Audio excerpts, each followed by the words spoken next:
நீ அப்படியே அங்கே இறங்குப்பா. போட்டு சும்மா இறங்கட்டுமா?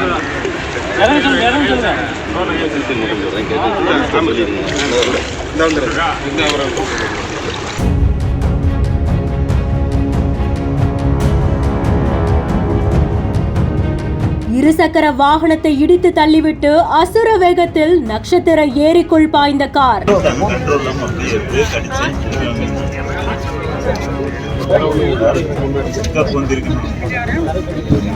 செய்வதறியாது வாகனத்தின் மேல் நின்றவரை மீட்ட தீயணைப்பு துறையினர்.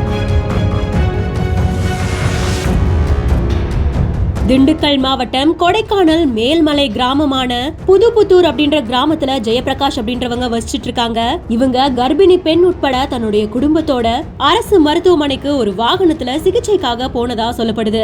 இதை தொடர்ந்து நட்சத்திர ஏரியை நோக்கி போயிட்டு இருக்கும் பொழுது அங்க இருக்கக்கூடிய ஏரி சாலையில குடும்பத்தினரை இறக்கி விட்டுட்டு பார்க்கிங்ல வாகனத்தை நிறுத்துறதுக்காக ஏரி சாலையிலேயே அதிவேகமா பயணம் செஞ்சதா சொல்லப்படுது.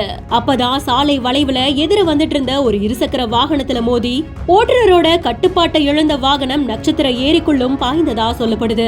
ஜெயபிரகாஷ் அப்படின்றவங்க ஏரி நீரிலேயே நீந்தி வெளியே வந்ததாகவும், கூடவே பயணம் செஞ்ச கலியமுத்து அப்படின்றவங்க முன்பகுதியில இருந்து வெளியில வந்து வாகனத்தோட மேற்பரப்புல நின்று கொண்டிருந்ததாகவும் சொல்லப்படுது. விபத்து குறித்து தெரிஞ்ச உடனே தீயணைப்பு துறையினர் சம்பவ இடத்துக்கு விரைந்து போயிருக்காங்க. அங்க கலியமுத்து அவர்களை பத்திரமா மீட்டும் இருந்திருக்காங்க. கால்ல படுகாயங்களோட இருசக்கர வாகனத்துல பயணித்த மாரியம்மாள் அப்படின்றவங்கள அரசு மருத்துவமனைக்கு 108 ஆம்புலன்ஸ் மூலமா கொண்டு சென்று சிகிச்சையும் கொடுத்திருந்திருக்காங்க. ஏரி சாலையில நடந்த இந்த விபத்து குறித்து காவல்துறையினர் வழக்கு பதிவு செஞ்சு விசாரணையும் மேற்கொண்டுட்டு இருக்காங்க.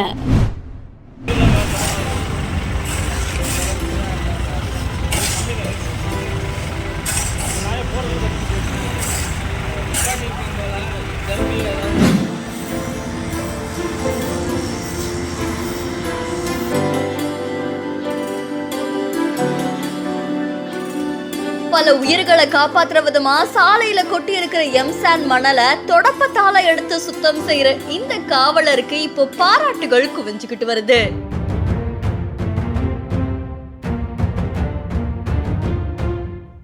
ஒரு காவலரா இருந்தாலும் எந்த கௌரவத்தையும் பார்க்காம இவர் செய்யற செயலுக்கு பலருமே தங்களுடைய வாழ்த்துக்களை தெரிவிச்சிட்டு வராங்க.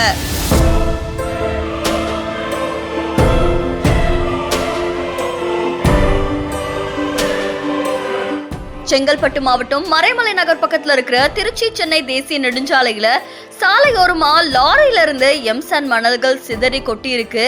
இதுல சாலையோரமா இந்த எம்சாண்ட் மணல் இருக்கிறதால இருசக்கர வாகன ஓட்டிகள் இதை கடந்து போகும்போது விபத்து ஏற்படுறதுக்கு வாய்ப்பு இருக்கு அப்படின்னு சொல்லப்படுது.